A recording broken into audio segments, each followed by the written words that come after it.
This week, the world was stunned by the shocking sweetheart plea deal offered to Hunter Biden. It was, as many commentators, including myself, said, an appalling miscarriage of justice, a sort of unholy downmarket baptism designed to wash away Hunter's sins at a minimal price.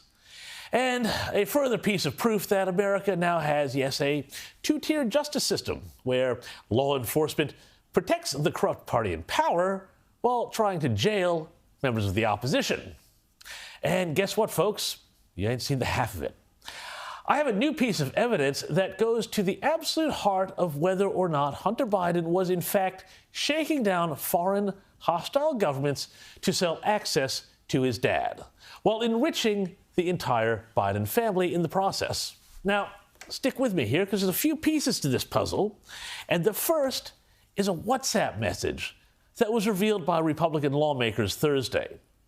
In the message, believed to have come from the Hunter Biden laptop, which, for the record, everyone now admits is real, despite an attempt by the Biden campaign in 2020 to use the CIA and intelligence agents to spearhead his Russian disinformation.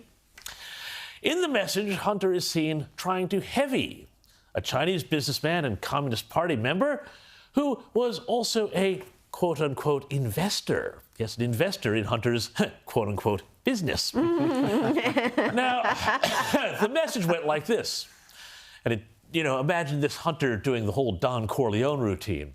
I am sitting here with my father, and we would like to understand why the commitment made has not been fulfilled. Ooh. Tell the director that I would like to resolve this now before it gets out of hand. Oh. And now means tonight. And Zed, if I get a call or text from anyone involved in this other than you, Zhang, or the chairman, I will make certain that between the man sitting next to me and every person he knows and my ability to forever hold a grudge, that you will regret not following my direction. Geez. I am sitting here waiting for the call with my father. Ooh, gosh. Look who's coming across all Senator Pat Geary. But anyway, the message was sent on July 30, 2017. And it turns out, just the next 10 days later, the Chinese company CEFC Infrastructure Investment wired, guess what? $5.1 million to one of Hunter's companies. Now, Biden apologists, faced with the ever-growing evidence of corruption, have claimed that this still doesn't prove anything. But I can also reveal more evidence that ties Joe Biden to that message.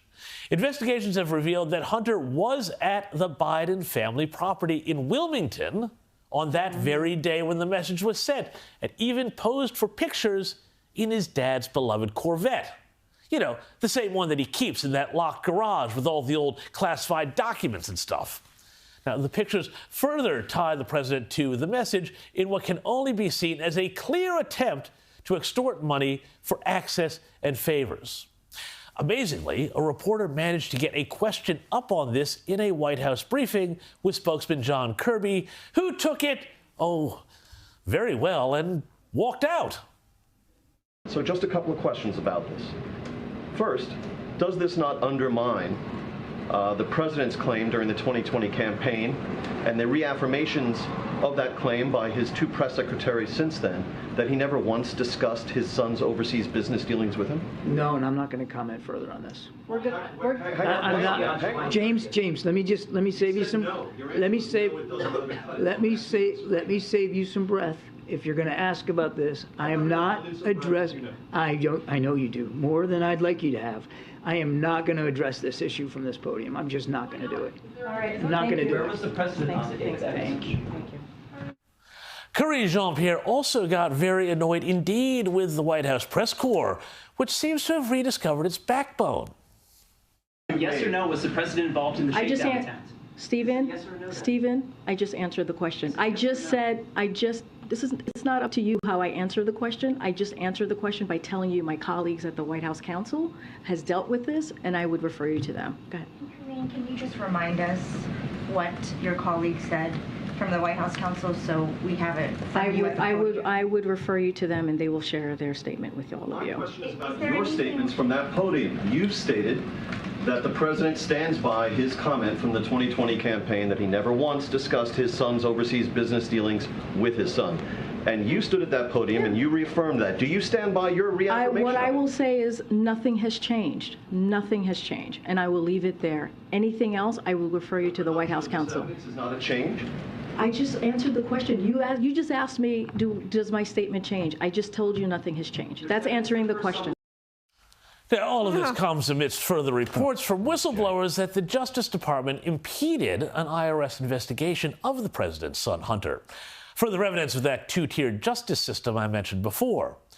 In the meantime, Democrats are trying every distraction in the book to divert attention from the story, or at least keep their base happy. Here's Nancy Pelosi speaking at a Biden event Friday. I have to leave as soon as the president finishes because I'm getting on the plane going to San Francisco. And when I land, it'll be just dark enough for me to flip the switch, thank you, just dark enough for me to flip the switch to have the Bay Bridge lit up in gay pride colors. Gay pride. It has to be dark enough. Well, just dark enough indeed.